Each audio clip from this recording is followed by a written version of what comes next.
Oi, gente, boa noite. A gente está aqui no nosso primeiro RSI Talks, que é uma iniciativa do grupo RSI, que é Rede Solidária de Intérpretes, que é uma iniciativa que a gente tem de criar um coletivo, né, de criar uma rede de intérpretes, uma comunidade de intérpretes, né? E a gente tem uma proposta de ajuda mútua e de troca de conhecimento. E essa noite vai ser a primeiro RSI Talks que a gente vai ter.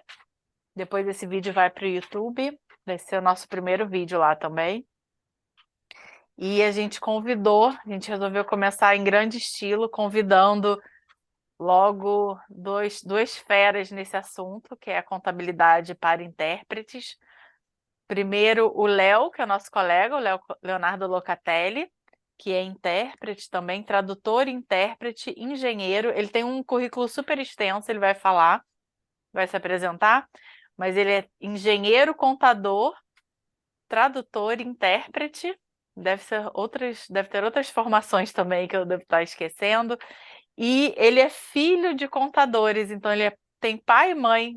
Aqui a gente fala carioca da gema, aqui no Rio é quando o pai e a mãe são cariocas e você é carioca também. Então você é um contador da gema, Léo. Filho de contadores, contador, filho de contadores. E também o Luigi, que também é contador, Luigi Quitete, que é contador, formado em contabilidade e administração, é isso, Não, Luigi? contabilidade só. Só contabilidade e dá aula também, deu aula, dá aula. Eles vão se apresentar melhor do que eu estou fazendo aqui a apresentação. E estão aqui para falar dessa importância da gente se profissionalizar através da criação de empresas, né? Dessa questão de como abrir uma empresa, como se tornar um profissional da interpretação e da tradução, mas aqui o foco é a interpretação, né? Mas como que é importante você estar dentro da lei tributária, e eles vão falar dessa questão polêmica de ser MEI, que não pode ser MEI, pode ser MEI, eles vão falar mais a respeito, e é isso. Vou passar a palavra, então, o Léo vai começar, né? E vou passar a palavra para o Léo. E obrigada, gente, pela presença. Obrigada a todo mundo que está aqui hoje. Valeu, Paty. Obrigadão aí pela introdução. A gente vai se apresentar um pouquinho melhor, né? Só preciso que você passe a autorização para eu poder compartilhar aqui. Aí a gente já começa. Então, beleza. Então, vamos lá. Paty já fez a introdução, contabilidade e tributação. Só faltou escrever para intérpretes e tradutores também, né? No fundo é a mesma coisa. Então, vamos lá. Próximo slide, por favor, Paty. Então, aqui a gente vai fazer uma apresentação, né? Eu vou me apresentar, depois tem a apresentação do Luigi, daí eu vou pedir para você se apresentar, tá, Luigi? Então, a parte já adiantou ali, eu sou engenheiro civil, e aí na época eu fiz uma especialidade em concreto armado, mesmo que esse negócio de ferro, cimento, essas coisas assim mesmo. Aí MBA em gerenciamento de projetos e pós-graduação em gestão de negócios, as duas aqui na Federal do Paraná. E contador pela FESP, tudo aqui em Curitiba. Próximo.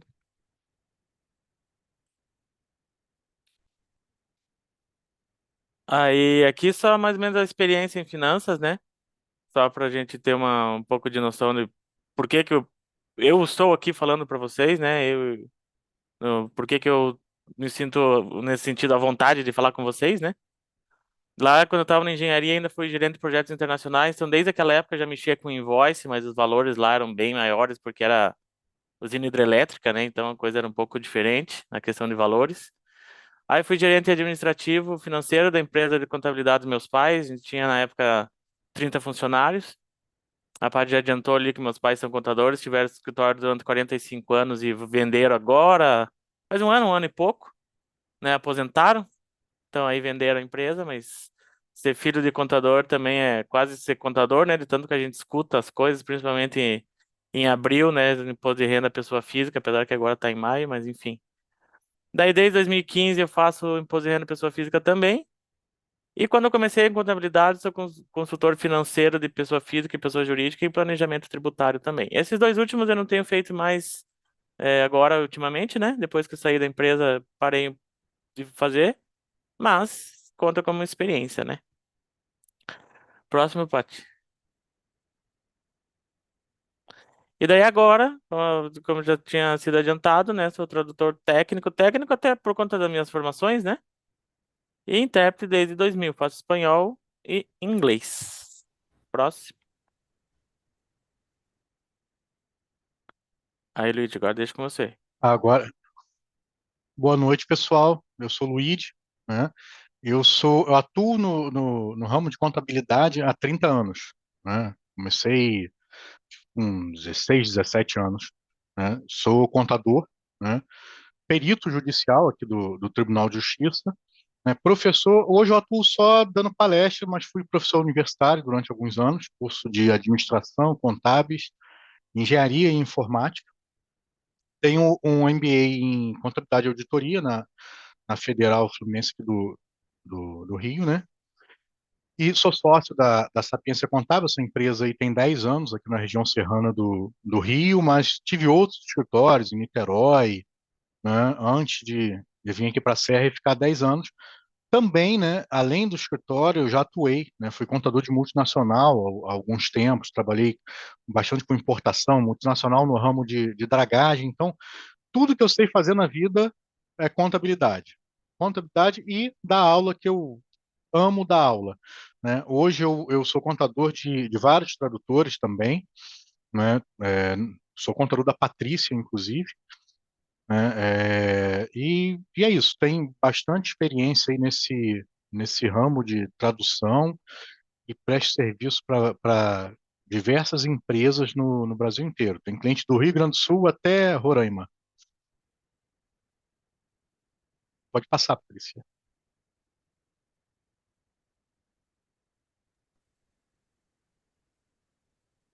Bom, e daí aqui é o seguinte, ó. Eu sempre gosto de colocar esse avisinho aqui, que as normas contábeis estão sempre em constante mudança. Falta o sempre ali, né?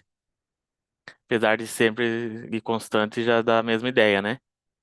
O que eu quero dizer com isso?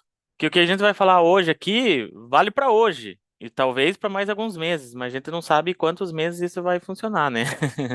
Então, principalmente porque fica gravado, vai ficar no YouTube, a pessoa vai assistir daqui 5 anos, nós estamos em 2024.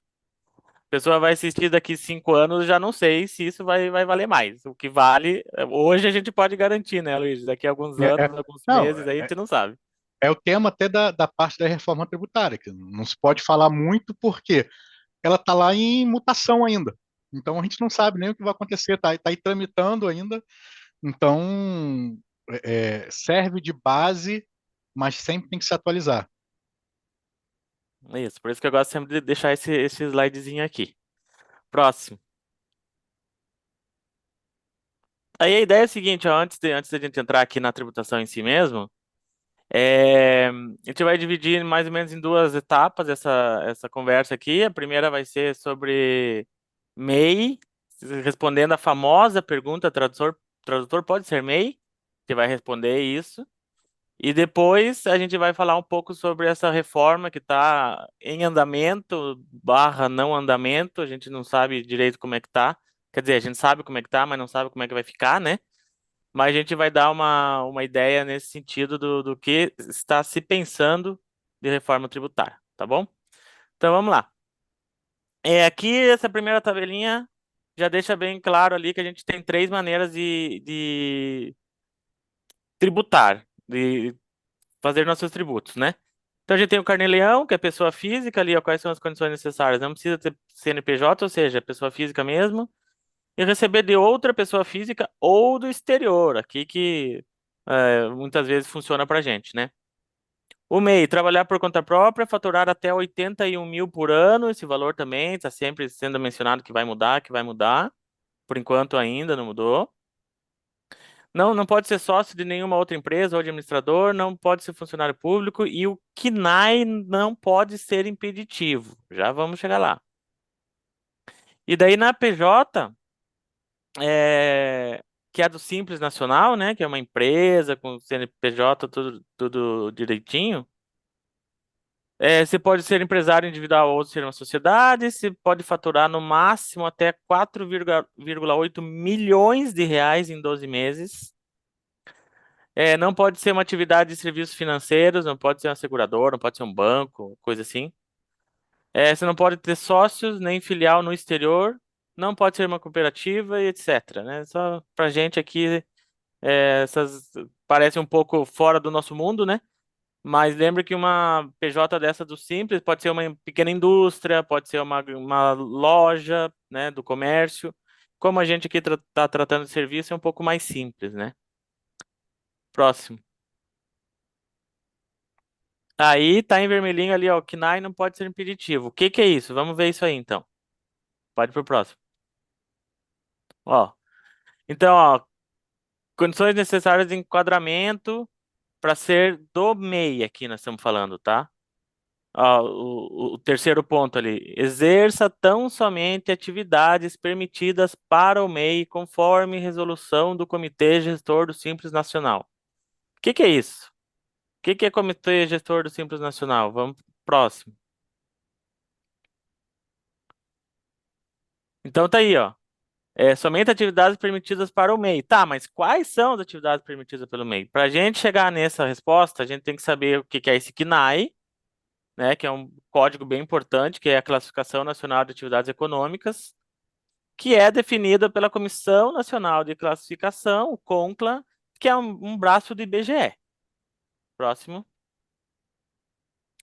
Aí, a gente acessa esse linkzinho que está ali, do CNAE, IBGE, clica lá em estrutura, depois você vai clicando nas divisões, para até a gente achar o nosso KNAI de serviço de tradução. Eu coloquei uns prints aqui para mostrar como é que funciona isso. Então, essa é a carinha do site, ó.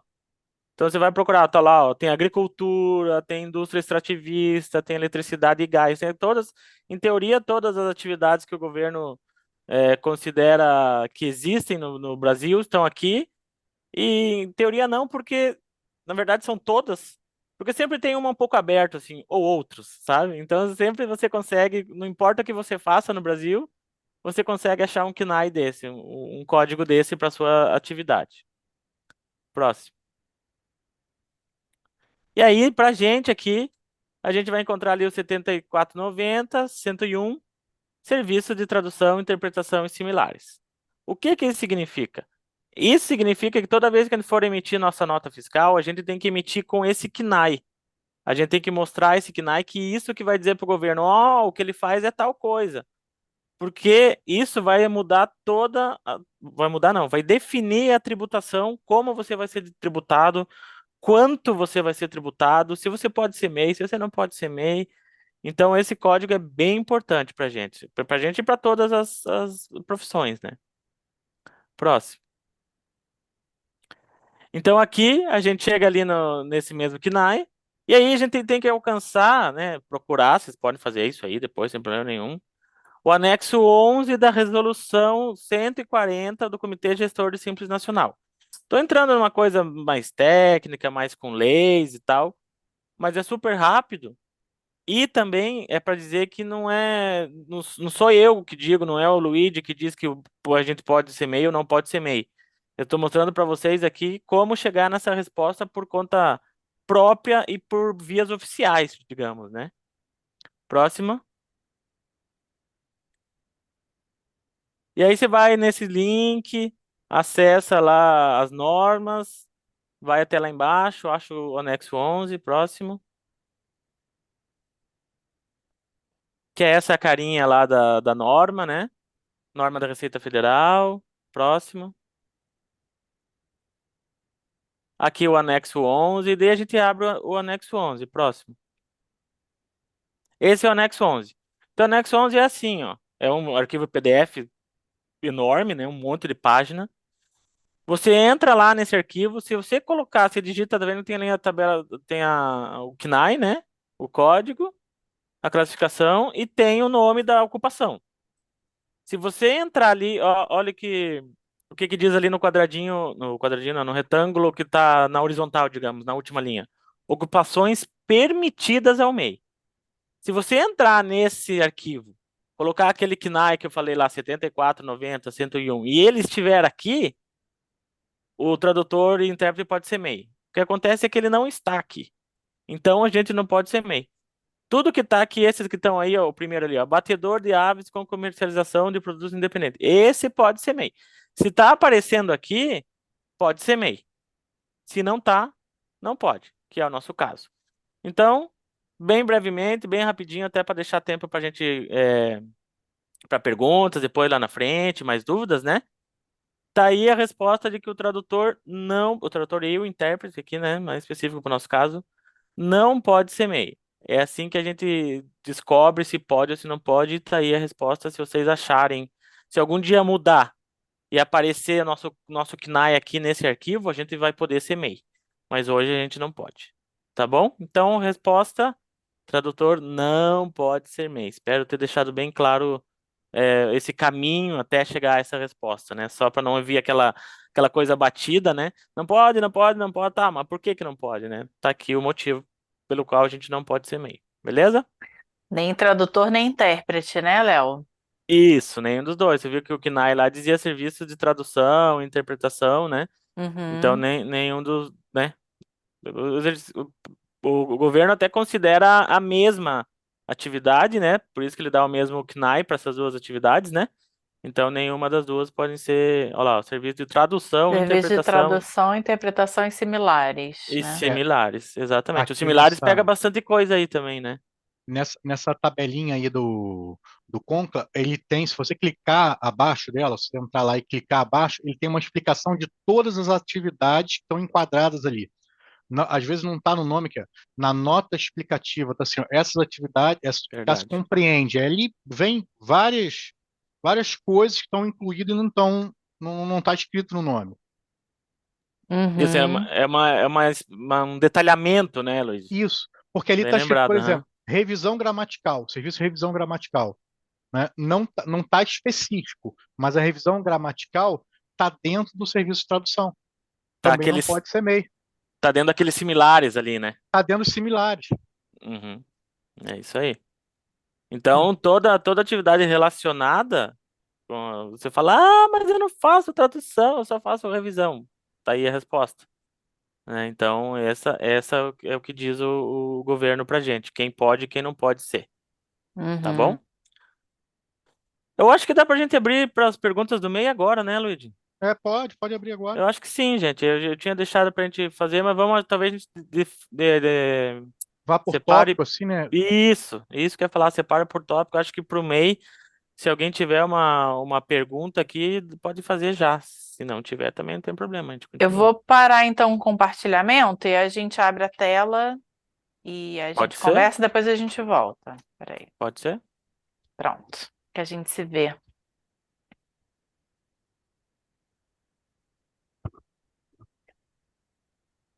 Eu passei bem rapidinho que é essa ideia, né? A ideia é só. Coloquei só uns prints ali, uns links, alguma coisa, só pra vocês terem. Conhecer o caminho de como chegar nessa resposta, né? Então foi bem rapidinho de propósito. Uhum.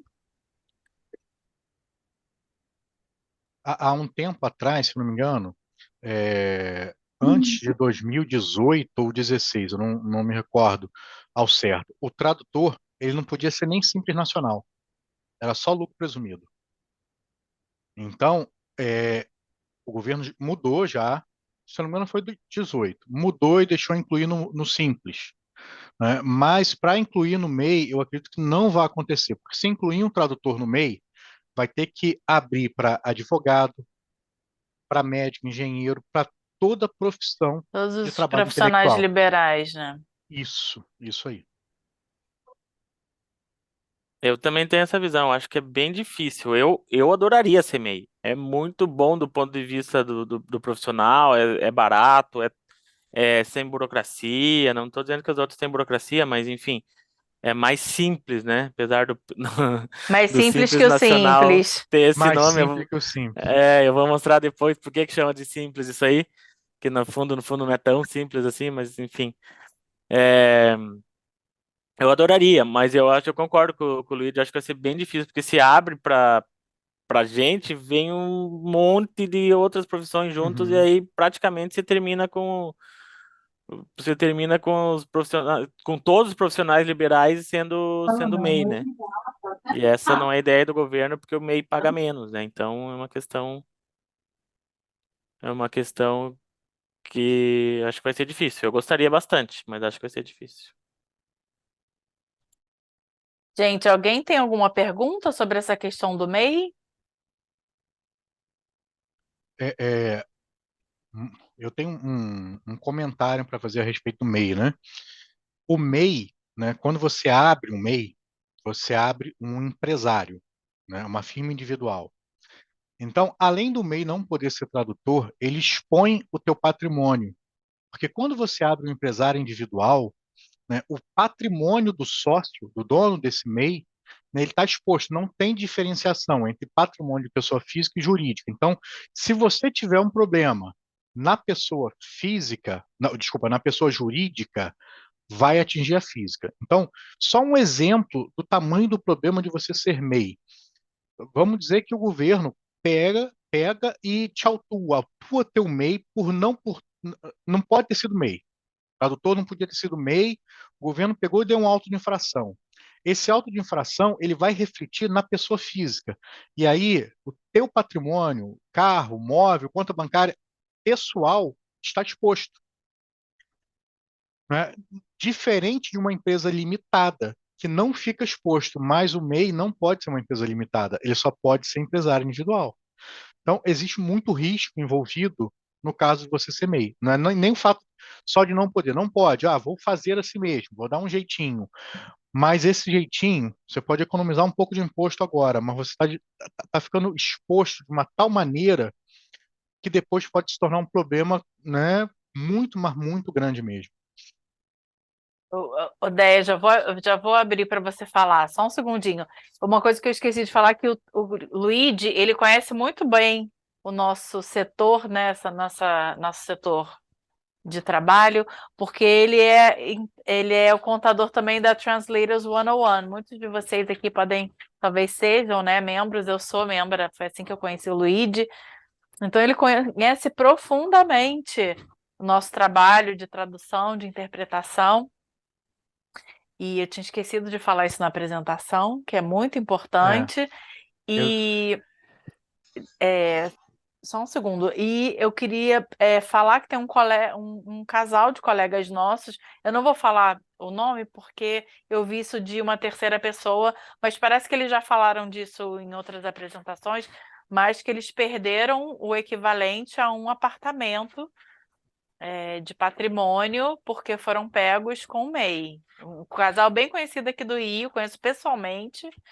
Então, não é, isso não acontece nunca e tal, isso ninguém na Receita Federal não pega. Não é bem assim. Deia, pode falar. Gente, desculpa, eu estou sem câmera porque meu celular está horrível com a câmera.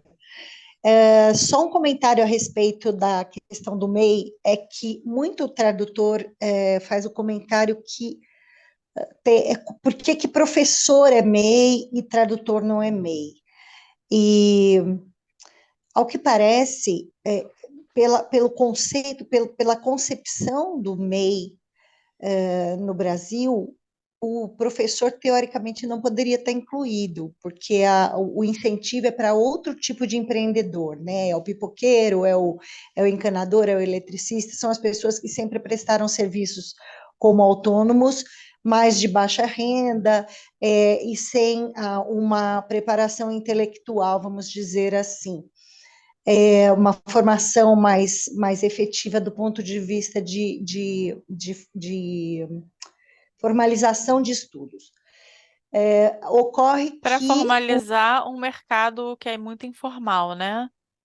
exatamente, só que o professorado brasileiro é uma classe significativa a ponto de pressionar políticos e conseguiu ser enquadrado no meio. Coisa que a nossa comunidade não vai conseguir fazer, porque nós somos muito poucos mesmo. Então, eu não acredito por mais que eu também gostaria, eu não acredito que a gente um dia vai conseguir ser enquadrado como MEI. Eu concordo também, pelo que eu acompanho das conversas, eu concordo com o seu ponto de vista. Eu também, eu queria só complementar, Paty, esse comentário que você fez aí da história do apartamento e tal. O que acontece se você é MEI e não pode ser MEI, no nosso caso, e for pego? E tá aí a prova de que pega, né? Como que pega, quando que pega, a gente não sabe. Porque se eles abrissem isso pra gente, ninguém ia ser pego nunca, né? A questão é, o governo pode cobrar de você os teus últimos 60 meses, ou seja, os teus últimos 5 anos. Então, e cobrar os impostos. Então, vamos dizer que a gente tem a renda variável, né? A gente não tem a renda sempre igual todos os meses, né? Então, o governo pode fazer uma média, pode pegar o maior, não sei se você sabe esse detalhe, Luiz. Mas aí o governo considera um valor lá, vamos dizer, Ele arbitra, arbitra, quando ele né? não tem Exato. como, ele tem vários jeitos de arbitrar esse valor.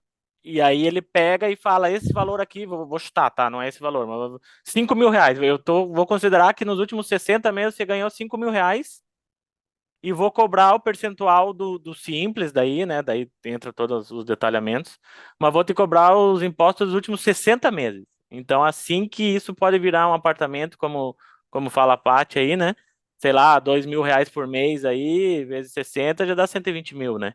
E não Então, é para assustar, não é nem para assustar, porque é você vai, regra, não é ó, assustar, é a você vai regra. recolher, você vai recolher isso com multa e juros pelo atraso do Isso, recolhimento isso. e com uma multa punitiva que pode Uhum, chegar a 150% do valor do imposto.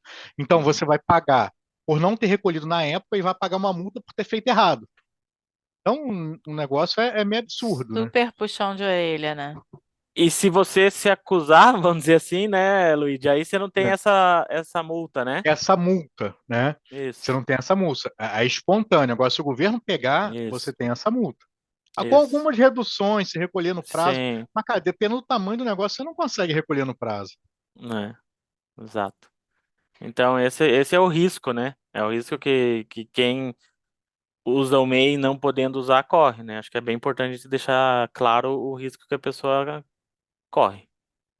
Uhum. Marina, quer falar? Eu queria fazer uma pergunta, gente. Estou entrando sem câmera aqui, entrei atrasada, então perdi a explicação que me interessava mais, mas eu queria fazer uma pergunta justamente sobre emissão de nota, enfim. Eu fico pensando o seguinte: muitas vezes a gente trabalha junto com outra pessoa e uma só pessoa emite a nota do serviço, né? E depois essa pessoa repassa para outra pessoa que não emitiu o valor correspondente da diária dela. Como é que isso deveria ser declarado se fosse fazer tudo certo? Né? É, vamos supor, né? A Patrícia, né? E eu estou olhando aqui, ó, a Alice está aqui também da Urgas, eu sou contador da Alice e da Sara. Vou citar as duas de exemplo. Patrícia pegou um contrato, não consegue fazer o contrato todo, contratou a Alice lá na Urgas. Então, Patrícia recebeu 15 mil, vai repassar 7 mil para Alice, né? O que tem que fazer? A Alice tem que emitir uma nota para Patrícia. É bitributação? Sim, é bitributação. Por quê? A Patrícia já está pagando um imposto sobre 15 e a Alice vai pagar imposto sobre 7. Mas é o correto, tem que ser feito. Tá? Por quê? Se os dois emitirem a nota, vamos dizer, dividir, Patrícia emite 8 para esse cliente e Patrícia emite 7, não é a maneira correta, porque o cliente está contratando uma só. Então, precisa ser feito dessa forma para a contabilidade ficar toda amarrada e as duas empresas precisam ter conta de PJ. Tá? Então, a Patrícia vai pagar a empresa da Alice, não pague na pessoa física, pague na empresa. E aí fica tudo certinho. Entendi, obrigada. E o que acontece se eu tenho uma Ah, empresa no Simples e eu contrato um colega que é MEI? Ou uma é. colega? Tá. No- Aí nesse, tem nesse mesmo exemplo. sim, seguindo o exemplo, vou dar o exemplo do MEI e do freelance, do autônomo. O MEI, se você contrata um colega que é MEI, né, é risco para os dois. Por quê? MEI não pode ser tradutor. Então, essa pessoa vai te emitir uma nota de uma outra atividade, vamos botar lá, digitação, de uma nota de ensino, de aula. Então, Resposta audível, né? não estou falando que vai acontecer a fiscalização, mas a Receita Federal pode fiscalizar, tem instrumentos para fiscalizar. Quem vai ser penalizado? Quem emitiu a nota ou quem recebeu? Os dois. Então, quando você presta serviço, tá? Como MEI, sem poder ser MEI, você está se colocando em risco e colocando o seu cliente em risco. E às vezes esse cliente nem sabe, entendeu? Ele pode ser autuado, né? Porque você emitiu uma nota errada para ele. Eu já fiz, né, clientes meus, porque o MEI tem a mesma situação que o desenvolvedor de software, né? Essa mesma situação aí de não poder ser MEI, fator R. Então, eu tenho um cliente muito grande que desenvolve software e contrata vários desenvolvedores. E as pessoas faziam nota de MEI, de digitação, de página de internet. Eu falei, olha, isso aí vai dar problema. E ele regularizou todos os prestadores dele. Todo mundo abriu o Simples Nacional. Então, esse aí é um problema. Agora, você pode contratá-lo como autônomo, né? Isso aí não vai te dar problema nenhum. Só que o autônomo fica muito caro. Para você que está contratando, não. Mas para quem é contratado? Porque como você está no MEI, desculpa, você está no Simples Nacional, você não vai pagar nada em cima do recibo do autônomo. Agora, esse autônomo, se ele te cobrou R$ 1.000, né, a diária, ele não vai receber 1.000. A gente vai descontar 11% de INSS e vai descontar o imposto de renda na fonte dele, que pode variar de 7,5% a 27,5%. Então, é a maneira correta. Se não tiver empresa, tá? Contrata essa pessoa como autônomo. Se ele tiver MEI, você dá a opção para ele, ó, eu posso pagar como autônomo e reter todos os seus impostos, ou você transforma esse MEI numa Simples Nacional. E aí ninguém tem Uhum. risco. Então, numa diária de R$ 1.000, quanto que ele pode Não, ter que pagar é, aí, então, é, fazendo os cálculos? assim, R$ 1.000, a gente chega num desconto só de 11% de INSS, porque não atingiu a tabela do imposto de renda. Na apresentação aqui vai ter lá a tabelinha no final, o Léo colocou aí no final a tabela do imposto de renda na fonte. Mas em cima de Entendi. R$ 1.000 é 11% de INSS. Agora, a primeira alíquota aí, a partir de uns R$ 2.000, e isso não é diária, é mensal, então, se é uma diária de 1.000, ele trabalhar 5 dias, já estamos falando de R$ 5.000, né? Acredito que a diária Isso, não chegue a esse valor, mas se no acumulado aí ele faturar mais de 2.500 por mês, ele já começa a pagar imposto de renda também. entendi. E eu não sei, Luiz, qual que é a sua experiência com relação ao RPA, né, o Recibo do Profissional Autônomo, mas tem muita empresa que não aceita, Não aceita. eles não aceitam, eu acho, a minha ideia é porque eles não sabem como é que funciona. Não, o Porque fato tá de não. totalmente legal, tá Tá totalmente legal. ok, só que é Só caro, que concordo com você. tem um fato aí, assim, quando você é Simples Nacional, você aceitar um RPA, para quem aceita não faz diferença. Agora, agências grandes, eles podem ser lucro presumido. E quando ele aceita o RPA, ele tem um encargo de 20% em cima do RPA. Por isso que ele não vai querer aceitar. Porque além de todo o desconto que tem do profissional autônomo, né, de quem está sendo contratado, a empresa ainda vai pagar mais 20%. Então, cara, se você quer trabalhar como RPA, você só vai trabalhar para Simples Nacional. Para empresa grande, você não vai, não. Porque ninguém faz mais isso, cara. Pede para abrir Esse que PJ. eu ia falar. Eu, nesses anos que eu tô aí, eu nunca vi RPA. Eu nunca vi Tá? alguém falar, ó, usei um RPA. É Eu, raríssimo. eu já vi. Eu tenho cliente que contrata através de RPA. Professores através de RPA. Uhum. Mas aí tranquilo, porque ele está no É, Simples. Então, sim. desconto 11% de INSS do professor e tal, e ele não é onerado em nada mais por isso. Agora, se ele estiver fora do Simples, lucro real presumido, o negócio fica muito caro. Entendi. Vamos voltar então para a apresentação, gente? Tem mais uma pergunta, a Déia está com A a mão Déia quer levantada aqui. falar, Déia, ainda? Desculpa, te deixei de mão. A Déia é a Alice, desculpa, não vi aqui. Déia quer falar? Acho que Acho que ela esqueceu a mão deixou o levantada. braço Enquanto ela não levantado. responde, eu Pode falo. falar. Luíde, eu tenho vergonha de fazer esse tipo de pergunta, porque Por quê? Mas eu queria que você repetisse essa parte, né? A Patrícia, ela vai me contratar, né, Patrícia? Uhum.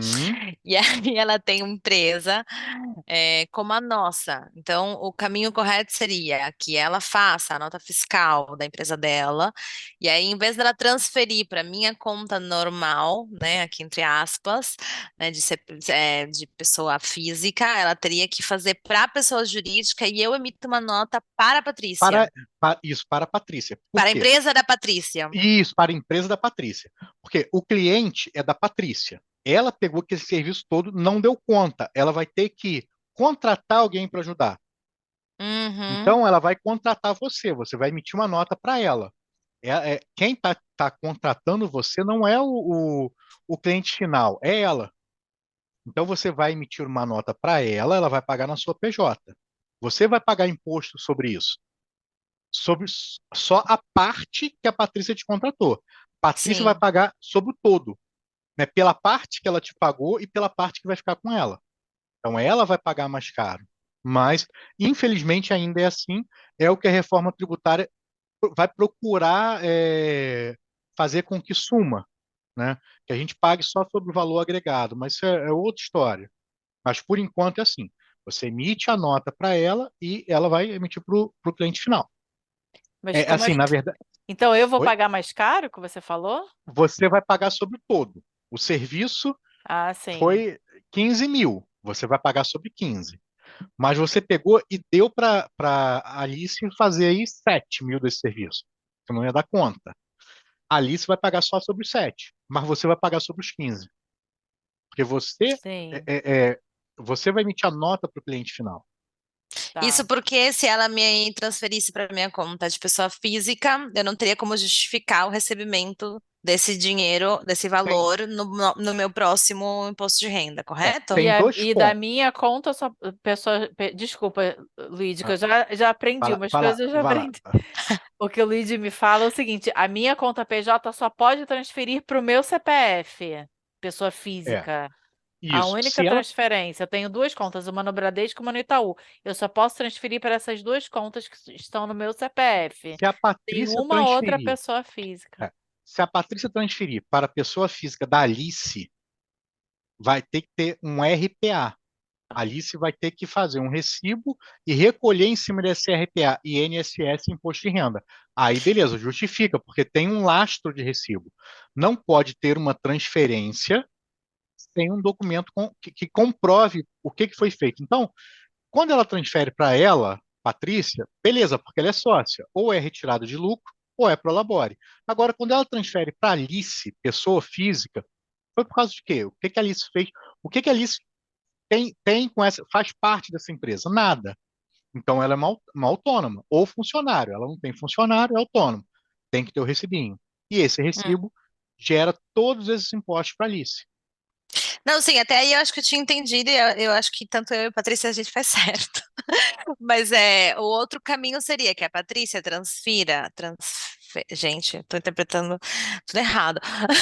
Que ela faça a transferência para a conta física dela e da conta física dela Ó, para minha conta isso física. aí, É esse que eu quero saber esse a caminho, olha só, armadilha desse é, caminho, porque vamos ser isso. honestos aqui, eu acho que a grande maioria das pessoas passam por esse caminho. É, não é olha só, por que que a Não gente é o caminho faz, correto, mas explique. não, por que que a gente faz esse caminho, tá? Né? Então, vamos lá, Alice não tem empresa, né? E não quer pagar a tributação lá na pessoa física, né? Do RPA. O que que a Patrícia vai fazer?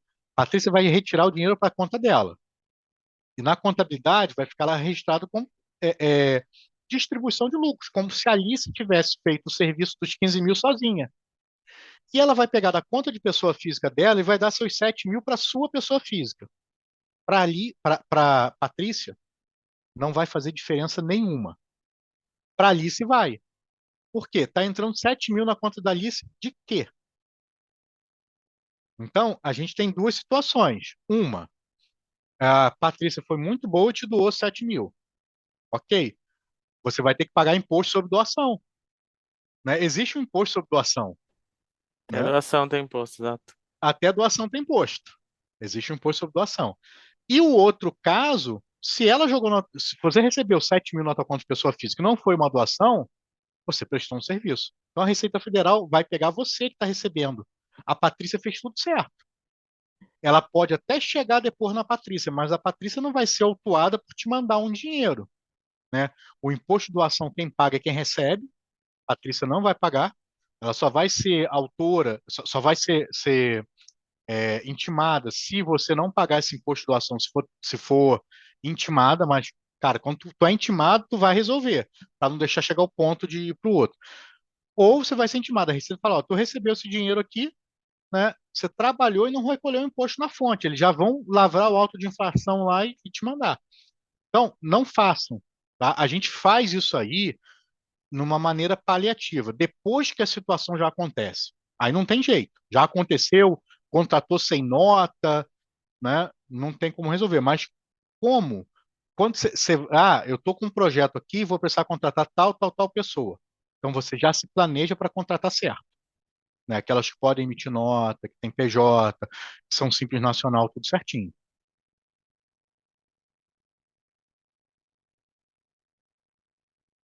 Beleza?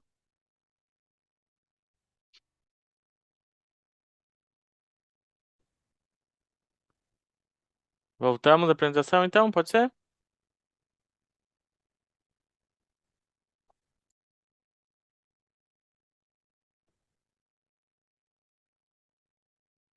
Paty, você consegue colocar a apresentação pra gente de novo, por favor?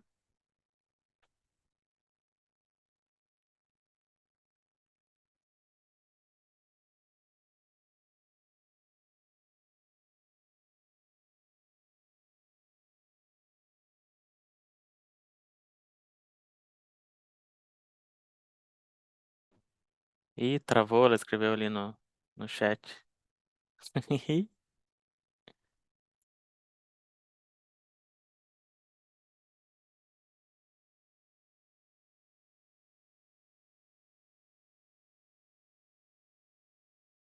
Oi, estão me ouvindo? Estão me ouvindo? Não Tô, estão me ouvindo? tô, Então? tô, Ah, tô. tá. Tamo, sim, Peraí. Só me zoando. Porque eu tava no mudo. Eu também. Peraí, então, vou compartilhar. Share screen. Pronto. Pode já passar desse aí, Paty, por favor.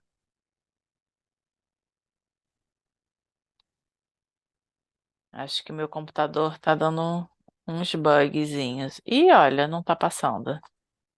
Eita, ficando um pedaço, passando um pedaço só. É... a Luigi consegue abrir aí? Deixa eu parar. Vou abrir aqui. Me coloca. Ah, peraí, vou tentar. Sabe por quê? Meu Acrobat estava com problema hoje cedo. Eu tava até falando com as meninas, eu abro e ele fecha. Ah, Peraí, Que deixa eu foi? abrir aqui. O que foi aconteceu comigo aqui também. A Acrobat não abriu o arquivo. Ó, ele abriu aqui. Vamos ver se ele vai continuar aberto. É, a princípio, sim. Vamos, vamos lá. Me coloca como host aí, Patrícia. eu tenho medo de te colocar como host e parar de gravar. Não, né? Eu botei pra Não gravar no sei. meu computador. Ah, Pede, não pede. adianta, não adianta. Ó, não adianta não, fechou. Fechou? Fechou. Deixa eu tentar de novo, então. Peraí. Ok, share.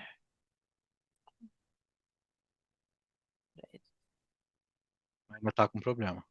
É. Eu acho que você vai ter que reiniciar seu computador. Mas aí tem o problema da Será? gravação. Peraí, gente. Vamos ver se a gente.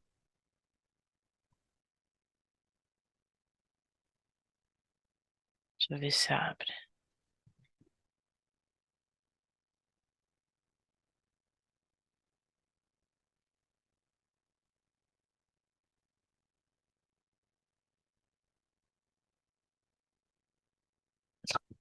Tá só um pedacinho. Pra mim tá só um pedaço também. Pois É, é. não tem Só, pedacinho aqui, não. só a lateral. Ah, Opa, foi. agora Vamos foi. ver. Tava pensando. Pronto. Aí. Soltou. Sim. Beleza, Então, vai a para gente terceiro. estava no 20, né? É, Então não pode ser Isso, MEI. A gente descobriu que a gente não pode ser isso, MEI. isso aí. Aham. Bom, então, se a gente não pode ser MEI, sobra duas maneiras da gente apurar nossos impostos, né? O Carnê-Leão e a PJ do Simples Nacional, né?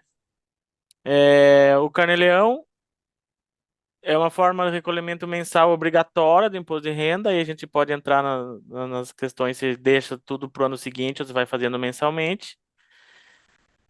Incide sobre rendimentos que a PF recebe de outra PF ou do exterior e segue a tabela progressiva do imposto de renda da pessoa física. Essa tabela é bem importante, a gente já vai falar um pouquinho sobre ela lá na frente.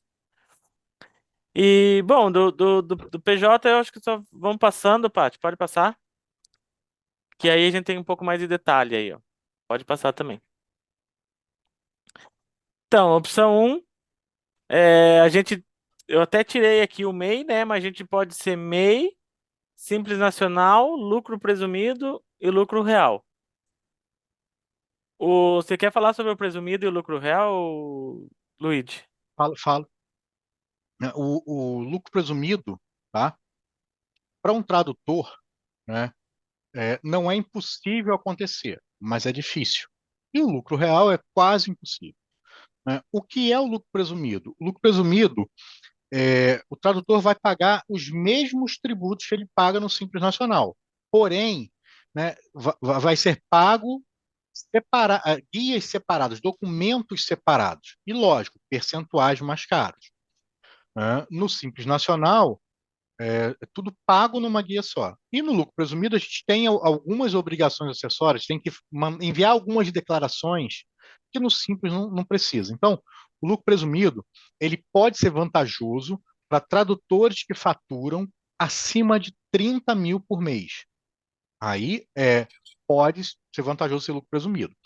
O lucro presumido, ele, né, é obrigatório em algumas situações, quando a empresa não pode ser simples nacional, quando ela está em alguma situação de exclusão do simples nacional, ela pode optar pelo lucro presumido ou lucro real. Tá? E ele pode ser optativo. Eu não preciso estar enquadrado nessas situações do simples para ser lucro presumido. Então, num determinado momento aí, um tradutor vê que ele realmente está faturando 30 mil por mês, vai passar pelo lucro presumido. Eu tenho caso aqui de tradutor que trabalha, né? Duas pessoas fazem tradução e tem um faturamento relevante, contratam até outras pessoas, mas tem um faturamento que supera 30 mil reais, né? Rigorosamente por mês. Então a gente joga pelo lucro presumido, sai mais barato do que no simples. Vocês vão ver um pouco mais na frente o porquê que sai mais barato, né? Quando a gente falar do simples. E o lucro real? O lucro real, o nome já diz, o tributo, em sua maior parte, é pago sobre o lucro que a empresa tem.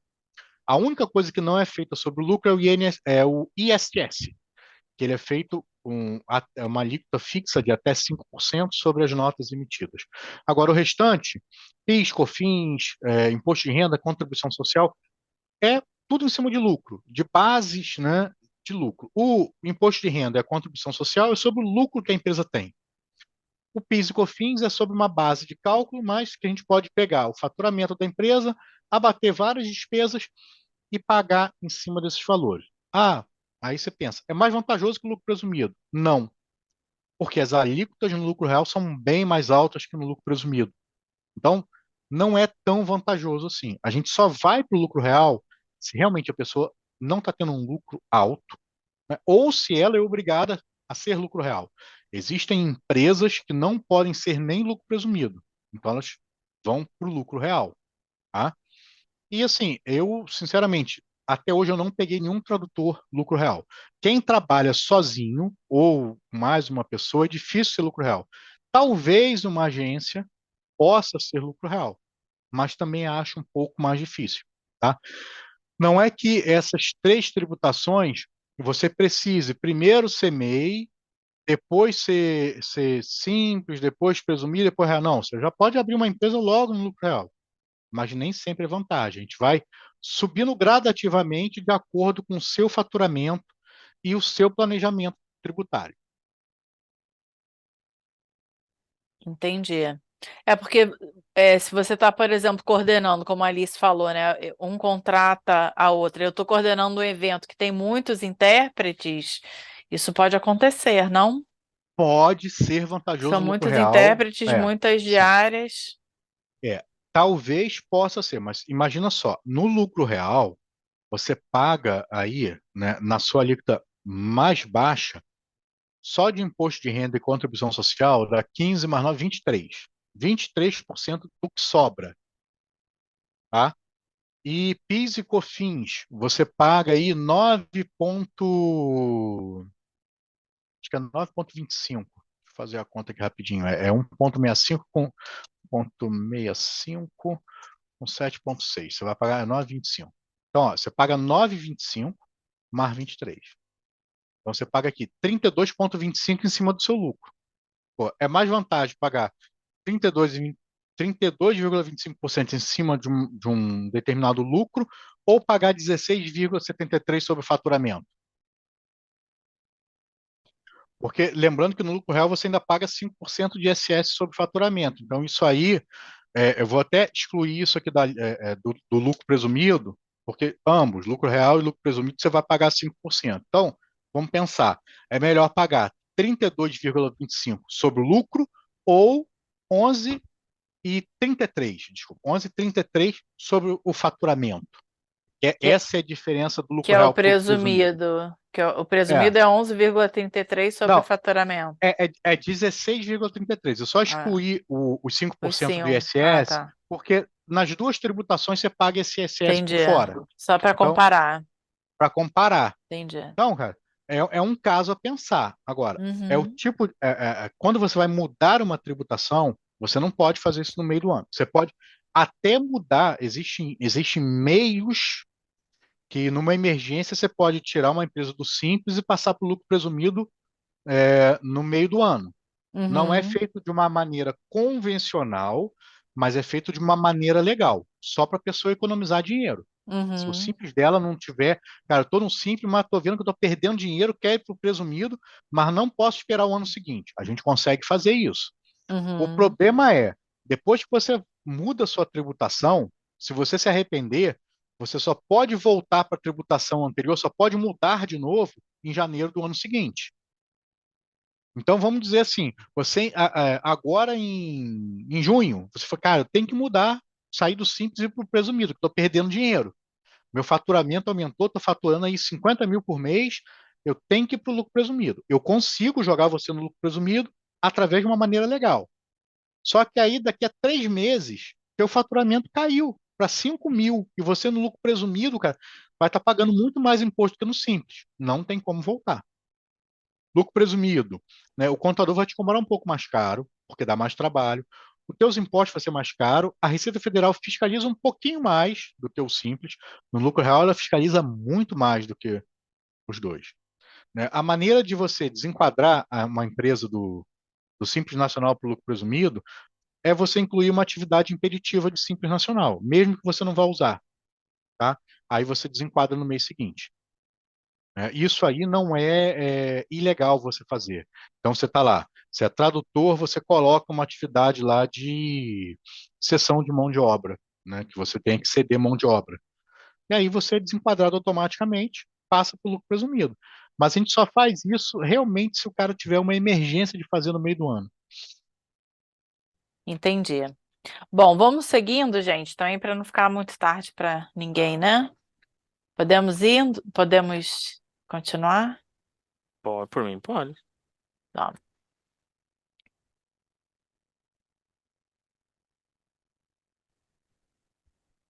Bom, e daí aqui vamos dizer que chegamos à conclusão que vamos ser do Simples Nacional mesmo, que não vai ser nem lucro presumido nem lucro real, né? E aí a gente tem essas opções aqui do formato jurídico ou natureza jurídica da empresa, né? Que é todo mundo fala bastante da SLU também, né? Por isso que eu coloquei os Uhum. dois em vermelhinho aqui. Eu coloquei em vermelho a empresa individual de responsabilidade limitada, a EIRELI, que você tinha que colocar um capital social inicial de 100 salários mínimos. Então, você tinha que começar a empresa como se fosse um calção de 100 salários mínimos. O salário mínimo ia dar mais de 100 mil reais hoje, né? Ninguém fazia isso, Ninguém. ninguém colocava isso, os contadores sempre colocavam que esse dinheiro ia ser colocado para frente e ninguém colocava para frente, e o governo percebeu que não estava dando certo e extinguiu essa natureza jurídica e colocou no lugar, basicamente, a SLU, que é a Sociedade Limitada Unipessoal. Sociedade é estranho, né? Se é uma pessoa só, mas o limitada é aquilo que o Luigi tinha comentado antes, de que você protege o seu patrimônio da pessoa física, né? Se por acaso você tiver dívidas na empresa, elas ficam na empresa. Pra gente, às vezes, é até meio estranho falar isso, porque a gente é. Primeiro que a gente presta serviço, né? Que é sempre mais simples. E nosso investimento é menor. Como assim o investimento é menor? Pense numa fábrica que precisa comprar matéria-prima, que precisa comprar máquina, que precisa comprar um monte de coisa, né? Vai financiar uma máquina e aí não consegue pagar a máquina e fica aquela dívida na pessoa jurídica. Se não for limitada, você põe em perigo o teu patrimônio da pessoa física também. Então, isso é a importância do. Isso que significa o limitada, né? E essa é a importância de se abrir uma empresa limitada nesse sentido, né? Claro que ela pode ser ali também falando em limitada, a sociedade empresária, que era o que as pessoas, lá, dois ou mais sócios, que era o que as pessoas faziam antigamente, né? Ah, emancipava um filho de 16 anos e colocava de sócio, ou colocava o esposo, a esposa, 1% para a mãe, colocava 1% para a mãe. Aí 1% para qualquer pessoa, só para poder ter duas pessoas. Também era uma coisa que na prática a não pessoa funcionava, morria, né? cara. A mãe morria, ficava com um problema na empresa aí absurdo, entendeu? Isso, nesse sentido, a SLU deu uma limpada nisso, sabe? Se a realidade é que eu trabalho sozinho, e no meu caso específico aqui, Leonardo Locatelli é esse, então eu vou abrir uma empresa que sou eu somente sócio, não preciso colocar mais ninguém só para poder abrir, que era isso, né? Que isso que o Luiz falou, era 1% para alguma pessoa que nem ia saber o que estava acontecendo, né? E aí tem algumas outras implicações, por exemplo, eu participo 1% numa empresa, não participo formalmente, né? Mas eu não trabalho nela. A empresa fica devendo, eu fico devendo 1% também. Mas não tem nada a ver com isso, né? Então era muita confusão o que acontecia. E eu acho que a SLU deu uma limpada bem boa. Então, não sei se você concorda aí, Luiz, mas eu sempre indico É, SLU para tradutor e intérprete, Eu, se eu, for o caso de trabalhar uma pessoa só, né? sim, eu indico sempre a SLU. A É. questão só que eu falo o seguinte, né? A gente tem esse nome, né? Sociedade Limitada Unipessoal, mas a natureza jurídica dela não existe uma natureza jurídica SLU. Ela é uma empresa limitada, né? Igual a limitada com dois sócios. A gente chama de SLU porque está na lei, SLU. Mas está tudo enquadrado dentro de uma empresa limitada. Quando você olhar o códigozinho de natureza, é o mesmo de uma limitada de dois sócios. Eu acho, a diferença é basicamente essa, né? A quantidade de sócios, né? Isso, é a quantidade de sócios. Uhum, A exatamente. minha e da Alice é SLU ou é só Não, limitada? assim, a sua a gente pode falar que é uma SLU, mas as duas são limitadas e têm o mesmo código. Que a Alice é Uhum. sócia da Sara, código Ah, elas 206 têm a traço, só. é, 206-2, empresa limitada. Você não tem sócio, empresa limitada 206-2 também o seu código. Mas a sua a gente chama de SLU. Entendi. Na Isso aí, Paulo. verdade, isso aí é uma Não. história, assim, é uma história antiga, né, esse negócio da SLU. Antigamente, né, quando um sócio queria sair da sociedade, né, vou contar rápido aqui para não estender a conversa. História de contador. Até inventar e oficializar a SLU, quando eu tenho uma limitada, sou sócio da Patrícia, cara, me invoquei, eu quero sair desse negócio. Mas não pode, porque não existe limitada de um sócio só. Não podia, né? Então, o que que o governo deixava fazer, né? Podia ficar por 6 meses, tá? A minha cota Luigi, né? Para a empresa. Patrícia continuava com as cotas dela, podia até comprar parte das minhas, mas um pouquinho ficava para a empresa durante 6 meses até ela arrumar um sócio.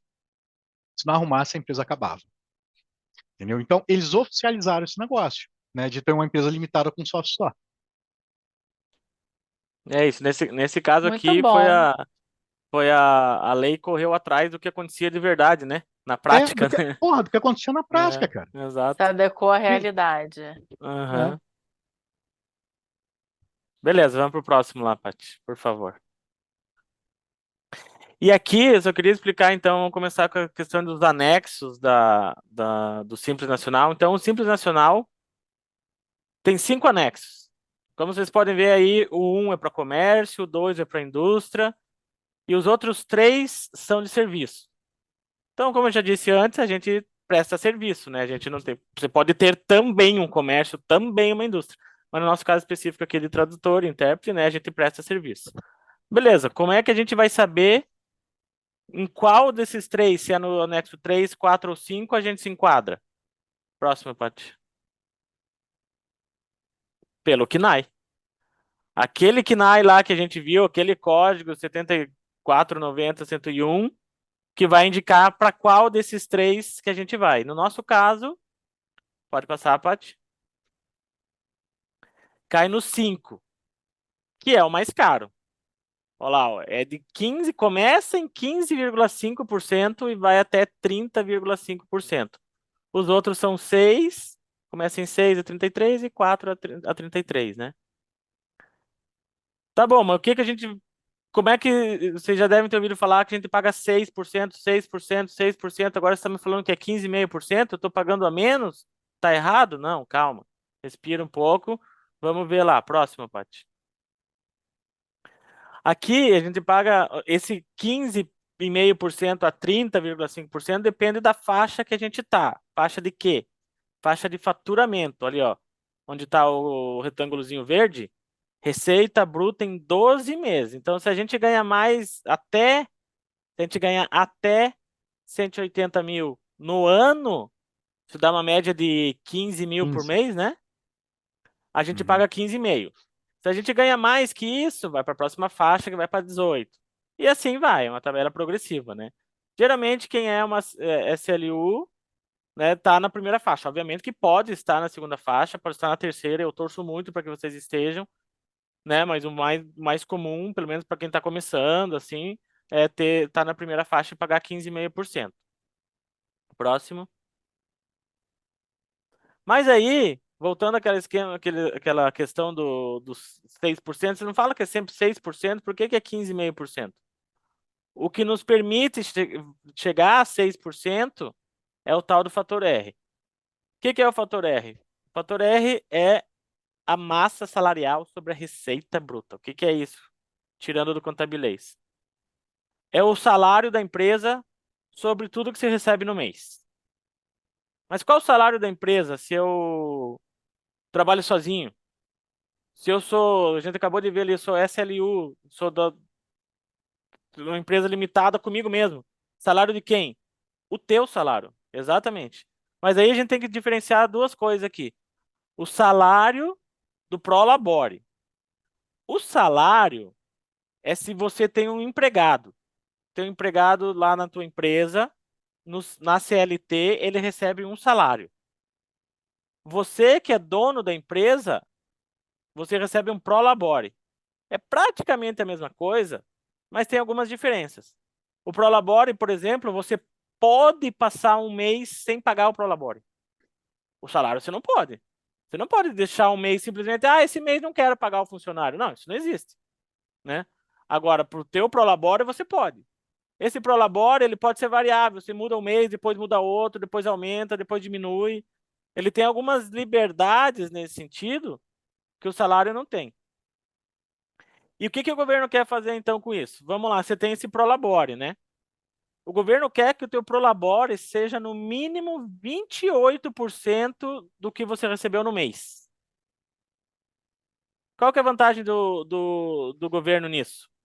Que 28%, que é o teu salário, teu Prolabore, desculpa, que é o salário do dono da empresa, você tem alguns impostos sobre essa folha de pagamento. A outra maneira de a gente receber dinheiro se a gente é dono da empresa é a distribuição de lucro. Distribuição de lucro paga zero imposto. É isento.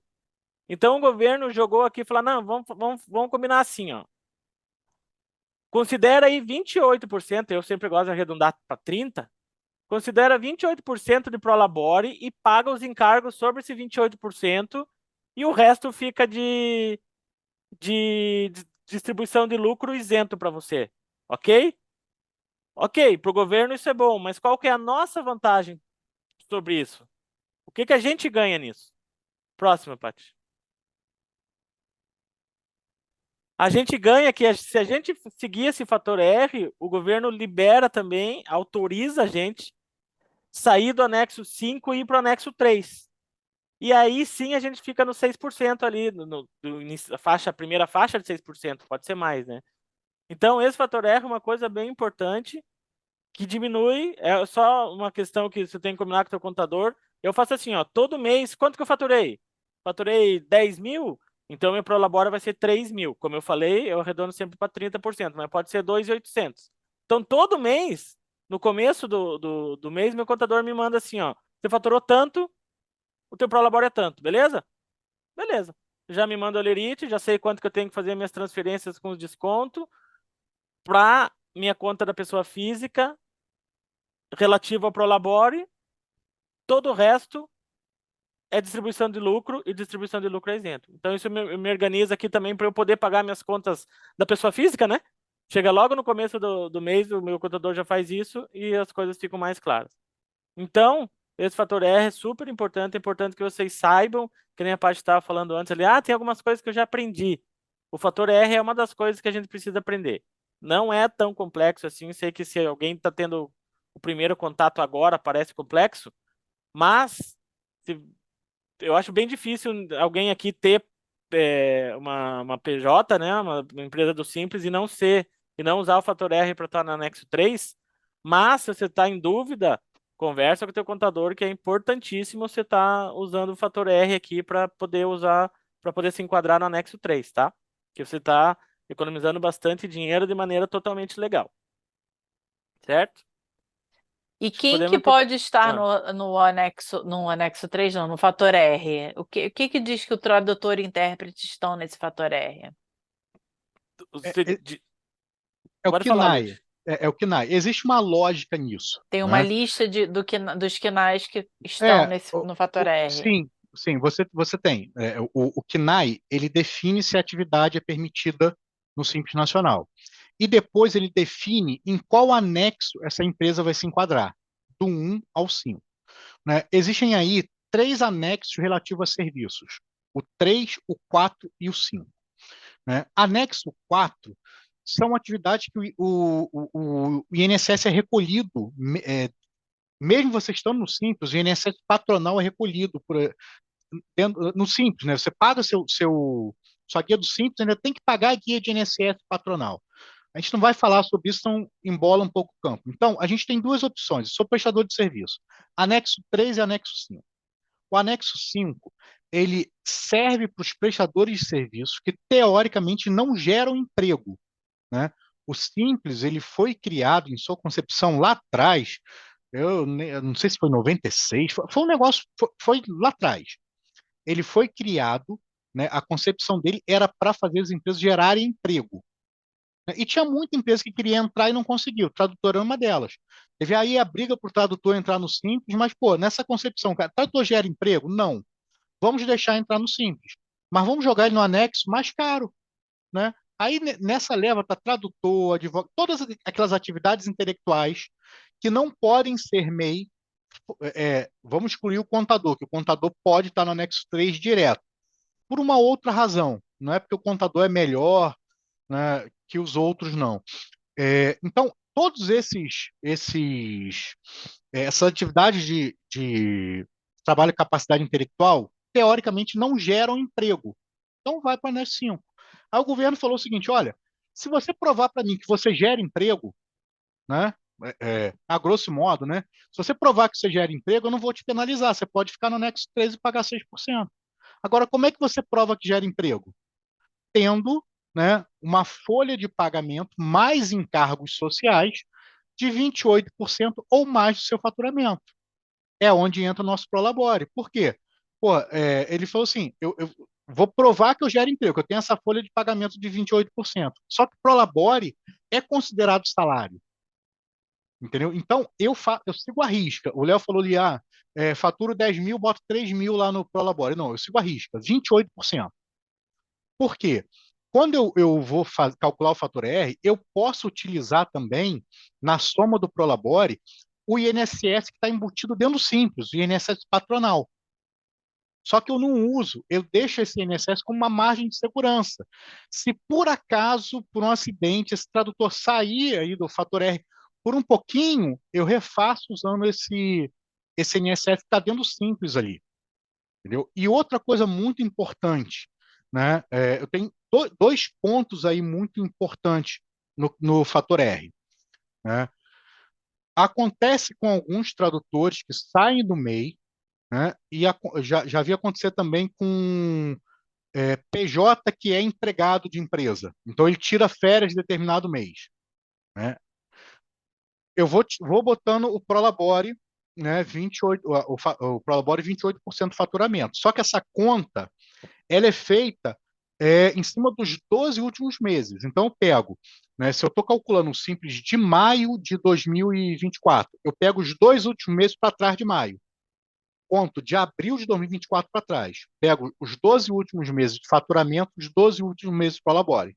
Então, a razão entre um e o outro tem que dar 28%. Ora, se eu não faturo um determinado mês e eu zero esse Prolabore, essa conta aí vai ficar defasada. Né? Então, eu falo para o pessoal aqui, para os tradutores, olha, mesmo que você não tenha faturado esse mês e tem expectativa de faturar o mês que vem, vamos calcular teu Prolabore, porque você pode não faturar esse mês e o mês que vem faturar em dobro. Se eu boto teu Prolabore 28% do faturamento no mês que vem, você vai pagar uma pancada de imposto de renda. Então, imagina, uma pessoa que fatura todo mês 10 mil. O Prolabore dele deveria ser 2.800. Vai pagar um imposto de renda aí de R$ 40, mais ou menos. Imposto de renda na fonte. Vamos dizer que ele esqueceu de emitir a nota dele esse mês. Deixou para o mês seguinte. Aí no mês seguinte ele vai emitir 20 mil. Eu vou ter que fazer um Prolabore de 5.600. O imposto de renda vai ser uma pancada, porque vai subir a faixa. O que eu faço? Eu faço o Prolabore dele, desse mês, que ele não teve faturamento, em cima dos 2.800. Já que ele, mesmo que não tenha dinheiro, ele pode deixar para retirar o Prolabore depois, eu já faço em cima de 2.800. E no mês que vem eu faço mais 2.800 e o faturamento dele vai ser 20.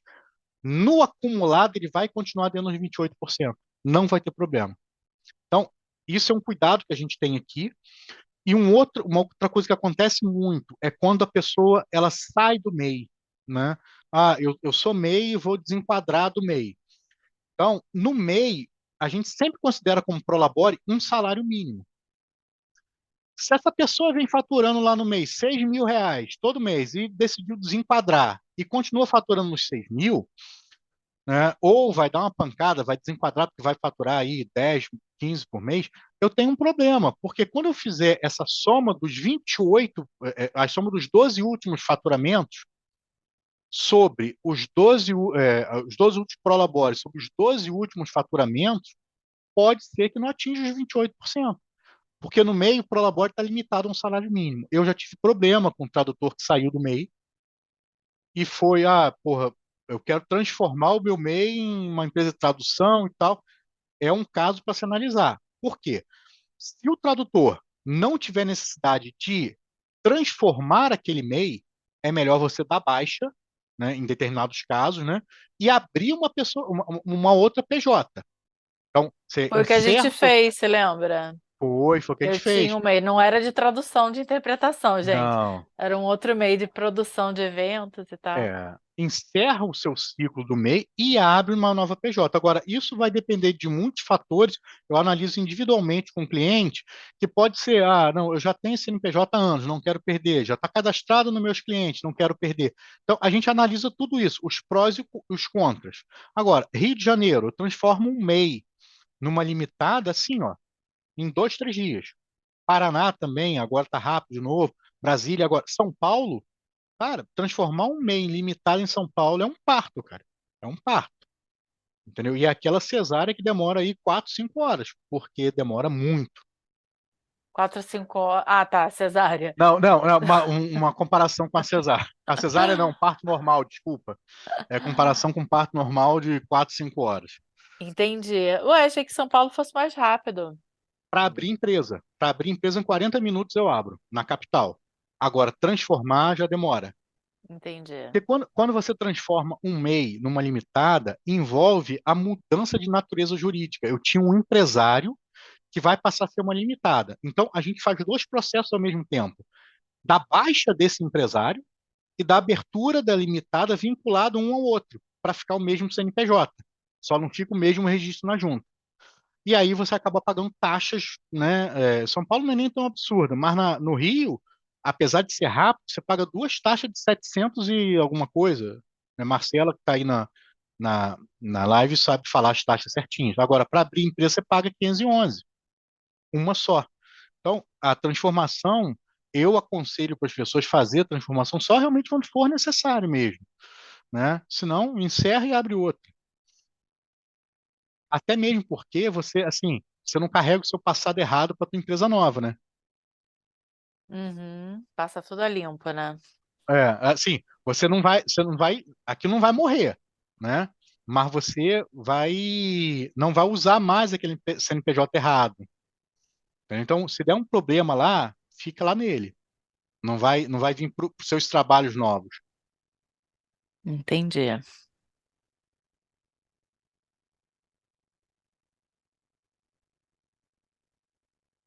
Seguimos Podemos, aqui então?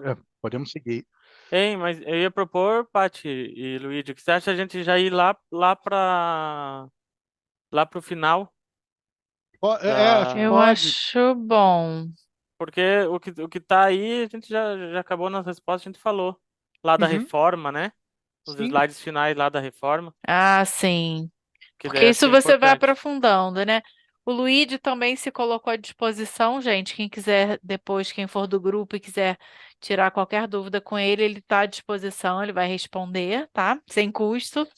E também, quem quiser abrir uma empresa com ele, é, ele também fará o valor que ele faz lá para o pessoal da Translators 101, que é 189, é isso, né? Nossa, Por mês, né? por mês.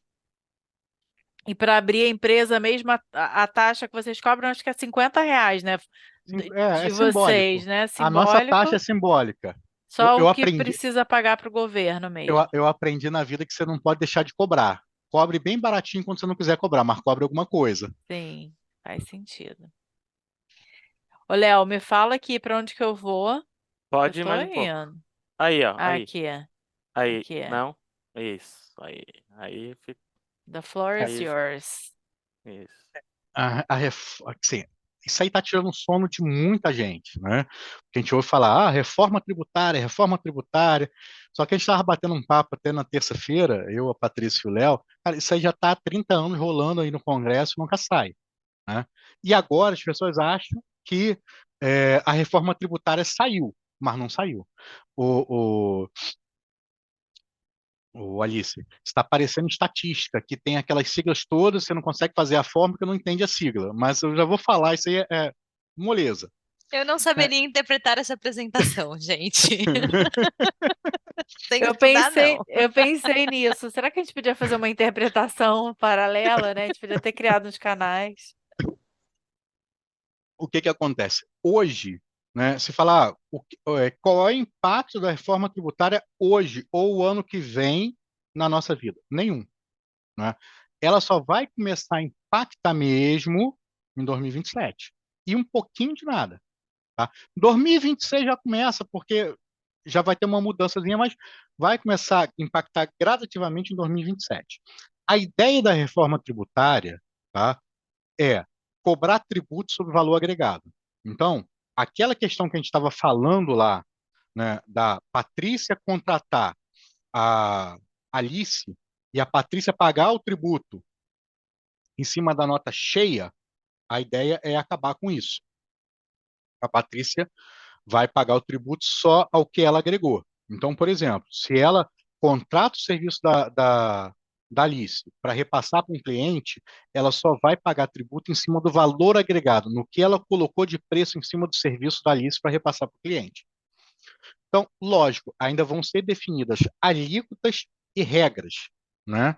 Então, aprovar um negócio que nem se sabe como vai se fazer e quanto vai custar. né? É um troço meio absurdo, né? Qual é a ideia? Substituir dois tributos que a gente chama de PIS e COFINS. Vocês não veem esses tributos hoje porque eles estão embutidos dentro do Simples, né? O Simples ele não é um imposto, né? Um tributo, não. Ele é uma guia, o Simples é uma forma de pagamento que você paga vários tributos que existem dentro de um documento só. Então, a reforma tributária vai substituir dois tributos, PIS e COFINS, pela chamada CBS, ICMS e IPI pelo IBS. A coisa mais complexa que tem para aprovar esse negócio é a partilha. Pô, o ICMS é do Estado, o ISS é do município. Como que eu vou pegar e criar um tributo só, IBS, e vou repartir para o Estado, para o município? Então, eles ainda vão pensar nisso. Aprovaram o negócio, mas vão pensar. Agora, passa o outro slide, Patrícia, por favor. O que ficou definido, ó, que vai ser de forma gradual. Tá? Vai ter o período de teste entre 26 e 27. Aí, a partir de 29, realmente, o tributo vai começar a ter a transição. Então, aqui a gente está falando só do IBS, a princípio, de ICMS e ISS. Né? A gente está falando aqui de empresas que pagam esses tributos separados. Empresas do Simples Nacional ainda não tem nada definido, tá? Porque a empresa do Simples Nacional paga isso tudo, mas de uma maneira diferente. Então, esse IBS ele vai começar a ser implantado em 29 para terminar em 30. E nem a alíquota do tributo ainda está definida. Estão pensando em alguma coisa entre 27% e 29%. Porque compararam os dois países que têm esses tributos com a alíquota mais alta e jogaram no meio, na média dos dois, que é a Hungria e mais um outro país aí que eu não lembro. É um troço surreal, né? Pô, se for para a Hungria, os negócios funcionam, né? No Brasil, não. Passa aqui a próxima, por favor, Patrícia. E aí, aqui tem a tabelinha, né, de quando esses tributos, né, vão ser extintos. Né? O ICMS e o IPI, desculpa, o ICMS e o ISS, o IPI, o PIS e COFINS. O IPI nem preocupa tanto a vocês que IPI é Imposto sobre Produtos Industrializados. Né? Então, né, o que importa, nem ICMS importa para a gente, para a nossa empresa, importa para o nosso consumo. Quando eu compro alguma coisa no mercado, eu estou pagando ICMS embutido, IPI embutido, mas para a gente importa que é PIS, COFINS e ISS. Então, ó, em 23 não vai acontecer nada. A partir de 26 que vai começar o período de teste. Eles chamam de período de teste. As alíquotas somadas do IBS e do CBS não podem ultrapassar 1%, só para eles testarem se esse negócio vai funcionar, para implantar a partir de 27 e 29. 1% Agora, ou 0,1%? Não estou conseguindo enxergar. Tá escrito, acho que é 0,1%, não? a, a dos dois somados, né, é 0,9 do CBS e 0,1 do Ah, IBS. tá, desculpa. Os dois somados 1%. Né? E nesse negócio todo dessa reforma tributária, né, que estavam se falando, não vamos criar mais impostos, vamos substituir, não vamos criar. Pô, criaram o tal do imposto do pecado. Né? Eu, sinceramente, eu nem sei se isso vai para frente. Né? Criaram um imposto, né, sobre produtos que seriam supérfluos, bebida, cigarro, né, além dos tributos que já tem, né, ainda não definiram base de cálculo, mas já deixaram pré-aprovado lá o imposto do pecado, né, em cima dessas coisas, dessas, como a gente chama, supérfluos, né, tributos supérfluos. Agora, eu aconselho a vocês não se preocuparem no momento com a reforma tributária, porque é uma coisa assim, a gente tem que estar preparado, principalmente eu como contador, antever o que vai acontecer para fazer planejamento tributário e tal, mas a reforma tributária não tem nada aprovado de vez. Né? Tanto que, quando a lei foi aprovada, aprovou-se como vai ser. Vai ter o IBS, vai ser o CBS e colocaram no texto da lei o seguinte, né? A partir de 2025, haverá outras legislações para definir especificamente alíquotas e forma de cobrança desses tributos. Entendeu? Então, não tem nada certo ainda. O certo é que eles vão existir, haverá um período de teste. Eu te falo, se nesse período de teste não der certo, o que vai acontecer? Vai acabar? Né? Vão tentar refazer essa reforma? Então, vamos começar a se preocupar efetivamente com isso só lá em 2026. Né? E o contador, que vai ter que se preocupar como é que vai apurar esse negócio todo. Agora que a gente conseguiu entender esses SPEDs, essas coisas loucas aí, vamos ter que mudar esse negócio todo. Tá? Então, a princípio, não se preocupe com essa reforma tributária. O que a gente tem que só tomar cuidado, que não entrou na pauta da reforma tributária, e se acontecer, a gente tem que prestar muita atenção, o governo quer tributar lucro. Isso é ilegal, já houve tributação de lucro, né? Os empresários ganharam, né? A partir, se eu não me engano, de 96, o lucro passou a ser totalmente isento, porque é uma bitributação. Se eu já tributo faturamento, por que eu vou tributar o lucro? A ideia do governo é tributar o lucro excedente ao lucro presumido. Quando a gente apura o lucro presumido, a gente presume que cada tipo de atividade tem um percentual de lucro. O que o governo quer fazer? Se efetivamente você teve um lucro superior a essa presunção, ele quer tributar isso. Mas ainda não foi muito para frente também, não. Mas esse que a gente tem que ficar de olho. Pode passar, Patrícia. Eu acho que não. Depois dessa aí tem mais alguma coisa? Aí, Léo, já fez seu planejamento tributário? O meu eu fiz. Eu faço sempre aqui, cara. Não, Hoje mesmo eu estava falando com a minha irmã. Eu sou contador da minha irmã também, da empresa dela e do consultório. Estava fazendo o planejamento do consultório dela, para pagar menos imposto. isso aí é importante, né?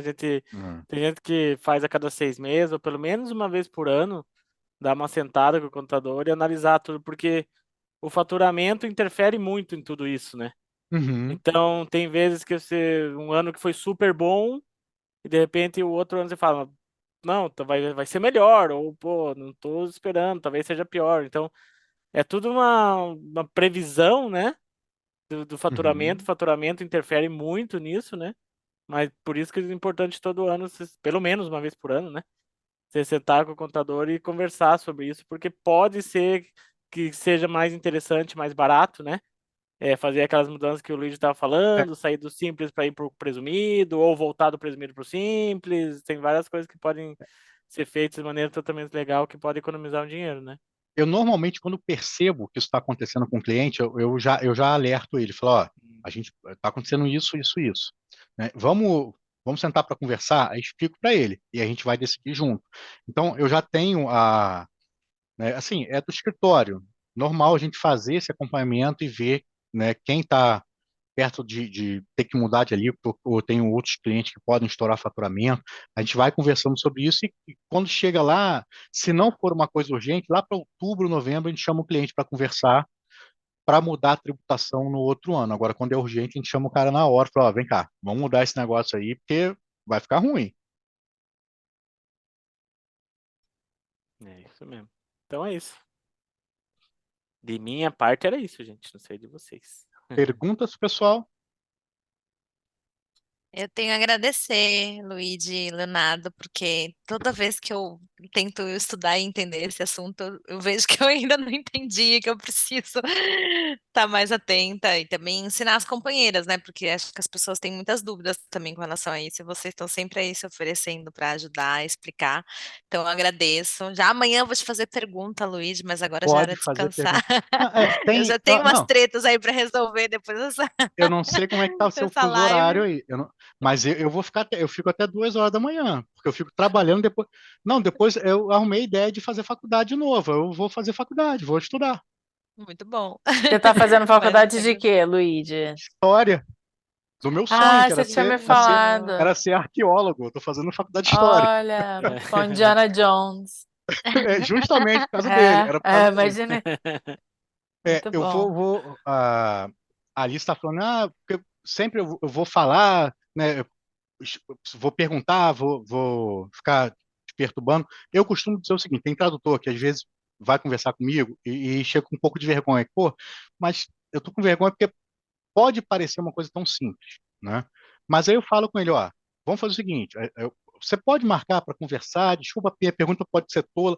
Aí eu falo com ele, vamos marcar o horário e tal. Aí eu brinco, eu falo, ó, vamos fazer. Aí às vezes eu vejo, né, consigo saber o que que ele traduz. Vamos fazer em holandês ou vamos fazer em inglês. Porque assim, o cara vai fazer a palestra, vai dar a explicação sozinho, vai ficar boiando. Então, cada um com sua competência e sua habilidade. Nenhuma pergunta para mim é tola, entendeu? Porque cada um está aí com uma sua especialidade. Eu estou aqui para tirar todas essas dúvidas, deixar, né, os meus clientes bem mais seguros. Muito bom. Eu posso falar por experiência própria que eu fico muito mais segura agora. Estou, desde que eu abri a empresa, comecei com o Luiz, comecei com o Léo, né? Eu conto essa história. Eu comecei primeiro com o Léo, falei, Léo, o que que tem que fazer? Aí ele fez uma lista, eu conversei com o Luigi, aí ele falou tudo que tinha que fazer, que foi essa palestra, basicamente, e bateu tudinho. Eu falei, então tô na boa, posso confiar. E para quem pensa em abrir empresa ou mudar de MEI, antigamente a gente tinha a ideia na cabeça assim, pô, abrir empresa é uma burocracia imensa, fechar uma empresa é uma burocracia imensa. Depende, entendeu? Hoje está muito fácil, muito mais tranquilo do que há anos atrás. A gente faz Super praticamente tudo simples, é. a gente faz praticamente tudo online. Algumas prefeituras ou outras que ainda tem algum processo manual. Eu abro empresa no Brasil inteiro, né? Alguns casos precisam ser presencial, né? Eu cobro aquela taxa lá simbólica. Eu falo para o cliente, ó, se precisar ser presencial, né, ter que ir lá na prefeitura, eu monto o processo todo para você. Você leva lá. Ou se você não quiser levar, a gente vê um motoboy lá da região, eu mando pelo correio para ele, ele vai lá e dá a entrada, né? Do jeito que o negócio ficou fácil. Tem hora que dá uma agarrada lá, porque ainda tem o fator humano do julgador na junta comercial e tal. Então, uma vez ou outra dá uma agarrada, né? Mas, na sua maioria, os processos são bem rápidos. Ah, muito bom. O meu foi bem rápido mesmo. É, e valeu muito a pena. Gente, muito obrigada. Alguém tem mais alguma pergunta? Podemos começar a encerrar, então? Super obrigada. Obrigada, Alice, por ter ficado aqui também me fazendo companhia. Tainá, Gabi e Ariadne também, obrigada. De câmera fechada, mas também estão aqui A, Aria- presentes. Teve muita gente que participou. a Obrigada, Tainá. a Ariadne e a Gabi são funcionárias lá do escritório. Eu Estão vim com tirando segurança. casquinha. Não, eu vim com Ah, vem segurança, né? acompanhado. Já vim acompanhado. Escolta. Que bom, obrigada, Alice, viu? E a gente vai colocar no YouTube, é, e aí a gente fica com essa palestra, né, online, quem tiver dúvida, assiste, vai lavar uma louça ouvindo a palestra, vai aprendendo. E super obrigada pela disponibilidade de vocês, Léo, Luíde, por terem falado Isso. da reforma tributária. A gente fez o briefing, vocês explicaram super direitinho. Tá super obrigada, gente. Valeu, gente. Eu que agradeço aí. Quando Um precisar é abraço. só chamar, só entrar em contato. Um abraço, pessoal. Fico muito grato também de ter a Patrícia ter me convidado para estar aqui. Então, precisando, é só entrar em contato. Tá aí. Valeu, gente. Bom descanso, Valeu. Valeu. então. Boa noite. Até Abraço. Boa mais. Boa noite. noite. Tchau, Falou. tchau, boa noite. Tchau. Tchau, tchau.